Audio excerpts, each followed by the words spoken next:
why we black people, we always want to depend upon our colonial masters. My brothers and my sisters, this video called Know Thyself. And some may ask that what is Know Thyself? Know Thyself meaning you should know who you are, or self-realization. You should, I do a research. So I found out that we black people, we scared to think. I found out that not all of black people, but especially 95% scared to think. All the time we want something to, to cry on it. So all the time we think somebody's fault, and all the time we believe in the Western word to show us what to do. That's why this program comes. Africa, the cradle of civilization. We need to wake up from our slumber. He who steals your past will control your future. Africa, know thyself. There is a covert plan. There is a secret plan. All friends and the family of Okasa TV, Mr. John Hollisworth, is very sad again. Why we black people, we scared to think. Why we black people, we always want to depend upon our colonial masters. My brothers and my sisters, it's not easy, but before I will take you to this man video, I have some special guests. I'm going to give them shout out. Mr. Lutrot live in UK. Mr. Frank Lutrot. Okasa TV say thank you very much. And a brother, Ajete Osabu in Italy, known as Africa, Ajete Africa. May God bless you. And many people, I can't mention all. Shout out to my brothers and shout out to my fans. And today, I'm going to open people's mind about so-called miracle. And I don't want to say anything much, but let's go and see. I will take you to a man, Diviners is going to tell you how Christianity came about. 325 AD, Roman Empire. That time we call them Vaticans. They wrote the book for us. I don't want to say much because people think I know better than everybody. No. So let's listen to Diviners, and he's going to tell you why religion is we black people our downfall. Religion is culture, and we live our culture and follow somebody's culture.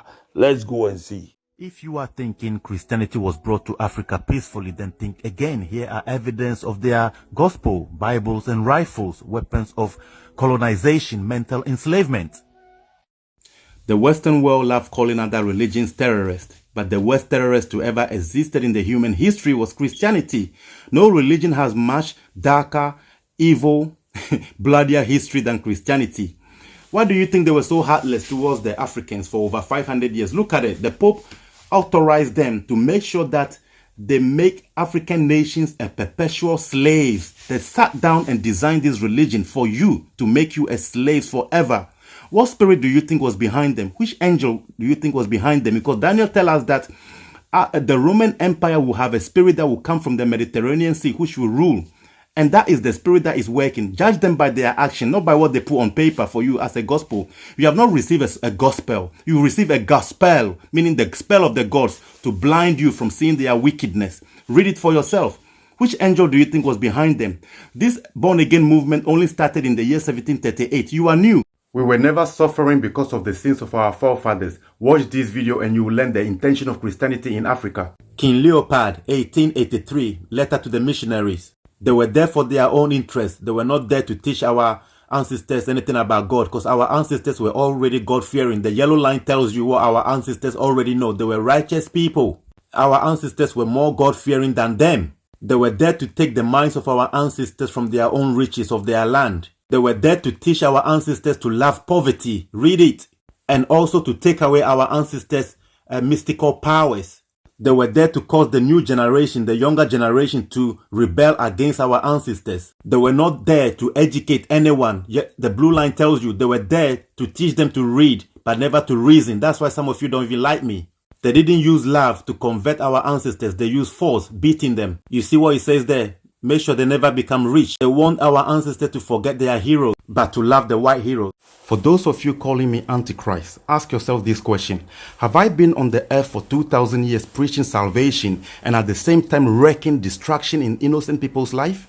Have I gone around the world colonizing countries? Have I murdered people of their land, wiping them of their lands, colonizing their land? Have I murdered your ancestors? Have I taken their children as slaves, shipping them, drowning them in the Atlantic Ocean in their millions? Have I forced innocent children into a foreign land, torturing them and treating them like animals for over 400 years? Have I destroyed Jerusalem? Have I told you not to keep the commandments and the laws of God? Have I told you to believe in me and look up to me, forgetting even the name of God? No. Look, if your ancestors were to be brought back to life today, would they speak well of the things that you are believing in today? Have I raped women and children? Have I murdered innocent women and children? No, I have done you absolutely nothing wrong apart from telling you the truth, which is in your Bible. You can see it yourself that trick and techniques are the one the pastors are using. I don't want to say anything much, but let's go and see what happened in Mozambique. Let's go and see what happened in Nigeria and, a pastor. Just a 10 minutes video. Let's go and see. You say that in Mozambique, you went and you gained a power called fire by force. Yes. In Nigeria, you then went and got a power called back to sender. Yes. And then in Zimbabwe, you got one. You met a man that can remove objects from somebody. Yes. What did those powers mean? Yes. And how did you utilize them? Okay. The kind of power that I collected, in a simple summary, I can say is demonic powers. Mm-hmm. Because when you talk about demonic powers, you talk about things that happens without human beings understanding. Mm-hmm. So when I collected them, I was trying to have these miracles happening in the church. Mm-hmm. Yes, so I went to Nigeria, I collected all those powers, I went to Mozambique, but all these powers, in a way, somewhere, they teach you how to deceive people, sure. Because it is not 100% power. The power is to deceive people, but other things is tricks and staged miracles. And I'm curious how you actually collect it, because you make it sound like a simple procedure. You pick something up at the shop. How did you collect the powers? All those powers, they have a procedure like initiation. In Nigeria, before they give it to you, you have to join what we call a secret cult. It's a secret society where you belong to this particular spiritual house. And in that, you have a spiritual father, somebody who initiates you into that kingdom, and you serve them. Before you go to the church, you bow down to those altars. Before you do anything, and in the church, you are no longer preaching Christ. You have to preach prosperity. You have to prophesy to people. You have to teach people that demons are following them. So you shift away from the true gospel, and you start bringing this end time gospel. Sure. I mean, it's compelling stuff. In your book, Church Mafia, you talk about some shocking practices that you had to take part in order to gain these powers, right? Yes. At some stage, there was a room in your house that nobody was allowed in. At some stage, you had to sleep by a gravesite. When you look at it all in hindsight, your journey, at what point did you realize that perhaps I have gone beyond the Rubicon, that I've taken it too far? What was that moment for you? once you have joined, it is not easy for you to realize that now I have gone too far. But in my instant, it was one morning when 3 policemen came to arrest me in a case of mutilation. They came and said that we came to arrest you because of you are involved in a case of mutilation where I was accused of dealing with human body parts to strengthen churches, to strengthen traditionally doctors, to also strengthen bishops. So when they took me to Hoshimampuru and I was there for about 3 months, it was at that particular point where I said this is not the kind of life that I was born to live. Was that false? Was the accusation false? There was a case in Soshanguve during that time. They arrested people who had human body parts, but I was not involved in them. But those people, they came to me trying to sell to me those body parts. I saw them with my naked eyes. So I did not buy them. So I was, yes. So when they did their investigation, they tried to trace where these people they went and tried to sell this body parts. I have to ask, what goes through your mind when you see that happening, when people come to you? Or when you with agree those to body take parts? a look at them? You know, because I was doing what we call one-on-one consultation, and usually these people who deal with human body parts, they target people who are spiritual people who are helping people. So they came to me and they had them in a body bag. And they said to me, if you can use this will strengthen your work. It will strengthen your church. Sure.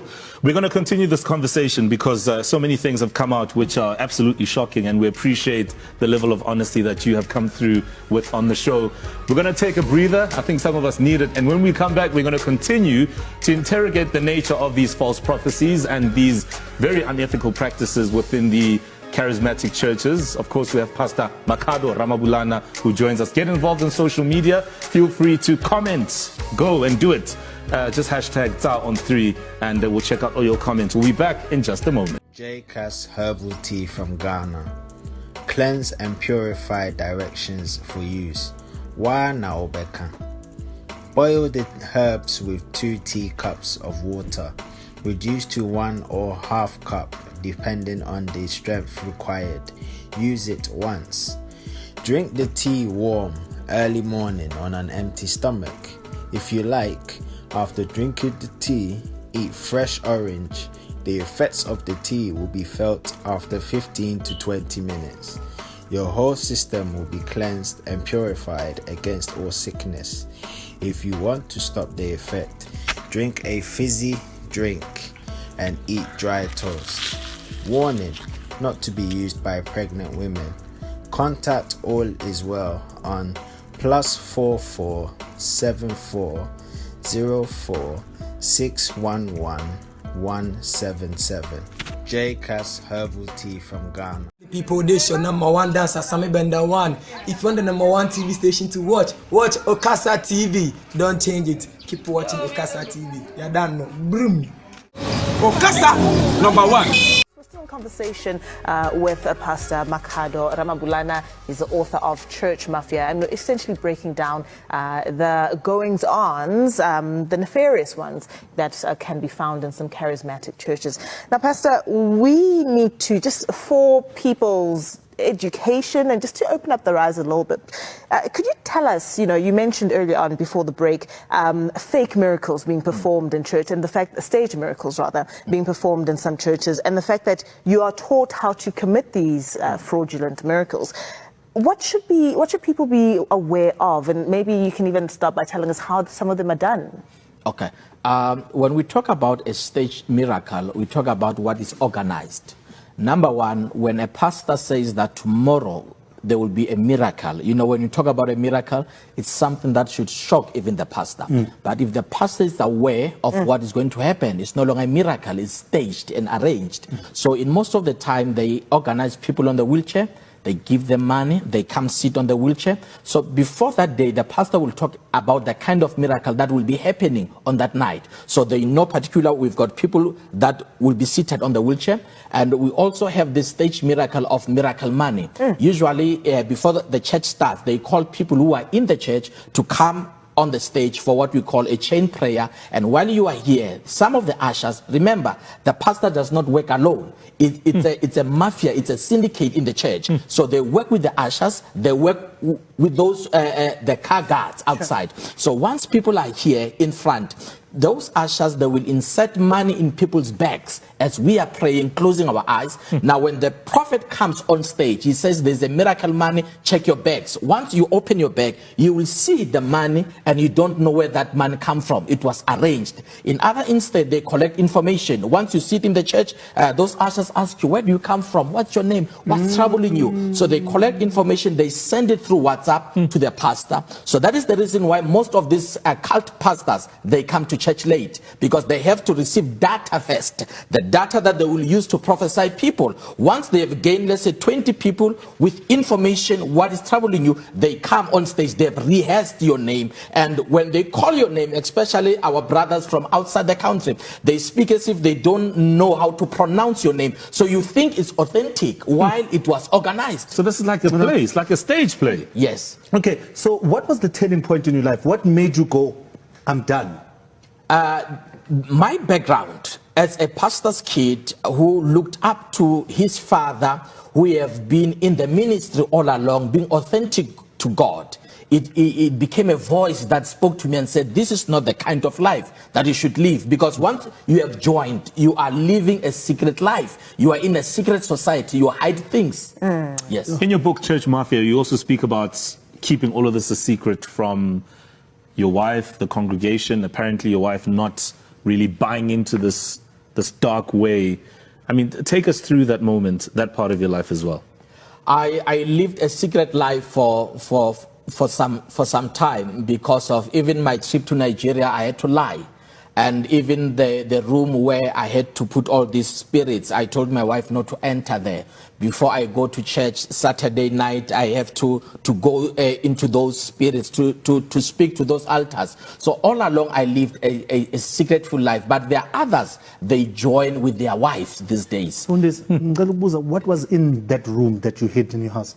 It was more of the calabash, the traditional pots, and the other one, it was bottles that had some particular oils, the oils that we used in the church. That is where you take this oil, then you mix with other oils, so that whosoever that will use the oil, they will remember you and they will be hooked up to your church. One question that really sticks out for me is, what is your biggest regret in all of this?